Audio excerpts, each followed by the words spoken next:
देश में विवादों के घेरे में आए वक्फ कानून को लेकर सुप्रीम कोर्ट में आज फिर से सुनवाई हुई, लेकिन ये सुनवाई लंबी नहीं चली।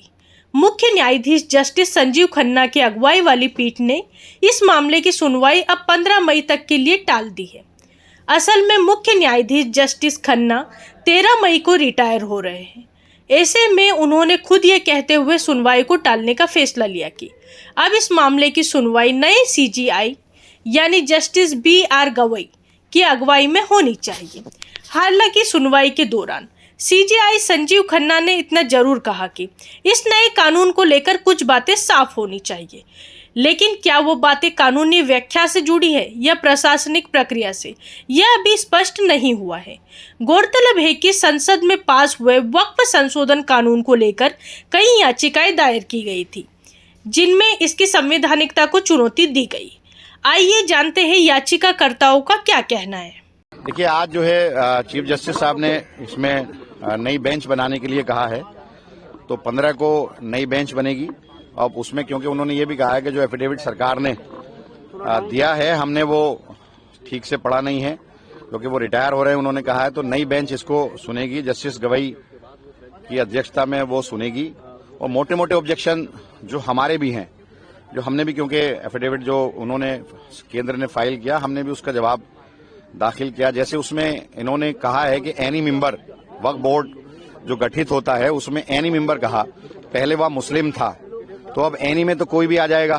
तो पहले वो मुस्लिम था, मुस्लिम MLA, मुस्लिम MP, मुस्लिम बार काउंसिल, मुस्लिम मुतवल्ली, तो ये था, तो इन्होंने वो खत्म करके एनी कर दिया। दूसरा, जो नेशनल वक्फ काउंसिल है उसके अंदर 20 मुस्लिम MLA हुआ करते थे, 20 मुस्लिम मेंबर हुआ करते थे, अब 20 को हटा के इन्होंने 22 कर दिया। 10 मुस्लिम होंगे और 0 to 12 जो है वो एनी कोई भी होगा, तो यह वहां हमारी इन्होंने तादाद कम की। दूसरा, DM अगर सरकार किसी भी वक्फ प्रॉपर्टी को खड़े होकर के अगर ये कह दे गवर्नमेंट लैंड है तो वो गवर्नमेंट लैंड मानी जाएगी। दूसरा, जो DM को इन्होंने पावर दी है वो ये दी है कि रेवेन्यू रिकॉर्ड का नेचर वो चेंज कर सकता है, तो किसी भी प्रॉपर्टी को रेवेन्यू रिकॉर्ड में अगर वो वक्फ की है तो वो रेवेन्यू रिकॉर्ड में उसके नेचर को चेंज कर सकता है, तो वो हमें ऑब्जेक्शन है। तीसरा एक ये है कि भाई इनका अगर किसी भी प्रॉपर्टी में डिस्प्यूट क्रिएट हो गया तो पहले दिन से उसका जो वक्फ का नेचर है वो खत्म हो जाएगा। जबकि ये है कि भाई अगर वो डिसाइड होता है, अगर वहां मस्जिद है, नमाज हो रही है, तो पहले दिन से अगर वहां डिस्प्यूट क्रिएट हुआ तो ये उस दिन से वहां नमाज बंद हो जाएगी, कब्रिस्तान में दफीना बंद हो जाएगा, उसको गवर्नमेंट लैंड ट्रीट किया जाएगा।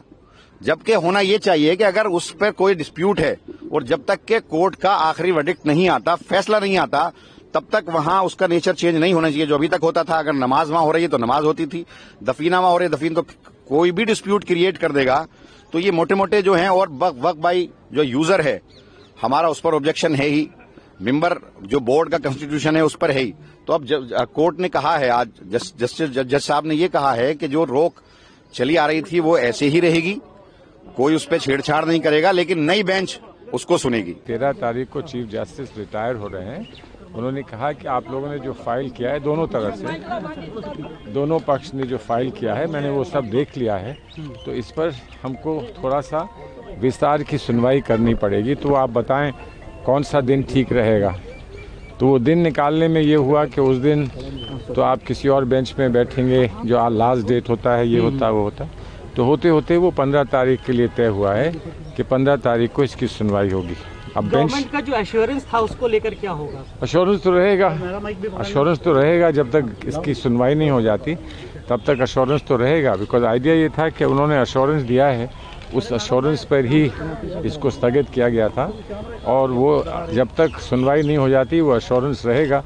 सुनवाई होने के बाद फिर जो भी दूध का दूध पानी का पानी होना है वो हो जाएगा। इस एक्ट में जो दूसरी बहुत सारे चीज़ें हैं सर जिस पर रोक नहीं है, उस पर कार्रवाई जैसे कहा जा रहा है डिमोलिशन और दूसरी जो चीज़ें हैं उसको लेकर अगर सरकार अगर सरकार कुछ करना चाहती है तो सरकार करेगी, लेकिन जहाँ पर जो मुख्य बात है, जो खास बात है, जो जिसमें अमेंडमेंट किया गया है, जब वही उसी पर कोई कार्रवाई नहीं हो सकती तो औरों पे क्या करेंगे। जब आप जो उसकी जो वो है मेंबरशिप है उसमें अभी कोई आप परिवर्तन नहीं कर सकते, तब्दील नहीं कर सकते हैं, तो उस पर रोक हो या ना हो क्या फ़र्क पड़ता है।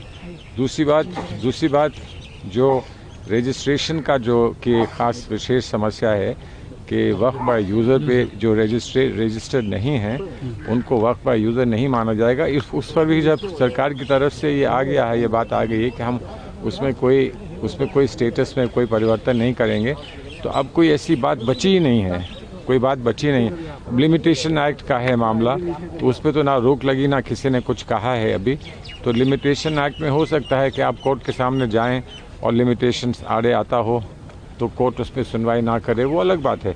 तो कोई छोटी छोटी बातें हैं वो चलती रहेंगी, लेकिन सब लोग समझते हैं कि जो मुख्य बात है जब तक वो तय नहीं होती तो उससे प्रभावित जो भी बातें होती हैं उन पर भी यही माना जाता है कि इसको स्थगित करें, इसको बाद में